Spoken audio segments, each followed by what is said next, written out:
अस्सलाम वालेकुम। मैं हूं लियाकत राजपर। नाजरीन, साबिक एसएसपी घोटकी मुनीर खोड़ो अपने ही बॉस आईजी रिफत मुख्तियार के खिलाफ अदालत पहुंच गया है।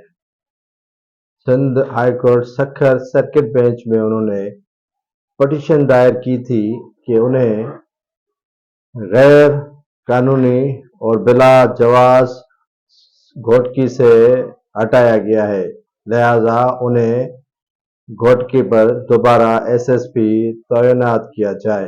अदालत ने एसएसपी के ओहदे से हटाए जाने वाले मुनीर अमन खोड़ो साहब से पूछा कि आपको वजह तो मालूम होगी कि आपको क्यों हटाया गया है। तो उन्होंने अदालत को बताया कि मुझे मालूम नहीं है कि क्यों उन्हें हटाया गया है।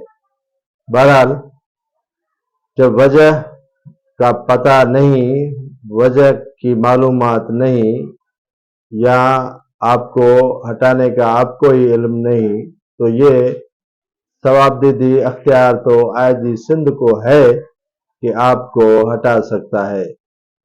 मजीद साबिक एसएसपी घोटकी मुनीर अमन खोड़ो का कहना था कि पहले उन्हें शोकास नोटिस दिया जाता, बाद में उन्हें हटाया जाता तो उनके लिए बेहतर था। तो अदालत ने पूछा कि क्या पहले भी किसी एसएसपी को ओहदे से हटाने के लिए शोकास नोटिस दिया जाता है। तो उस पर साबिक एसएसपी घोटकी मुनीर अमन खोड़ो ने चुप कर ली, खामोश हो गए।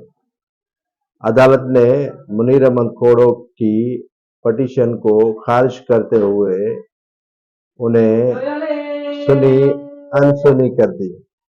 नाजरीन, ऐसे साबिक एसएसपी घोटकी मुनीर अमन खोड़ो के खिलाफ जो चार्जशीट आईजी सिंध ने दी है, उनके खिलाफ ईरानी डीजल, पेट्रोल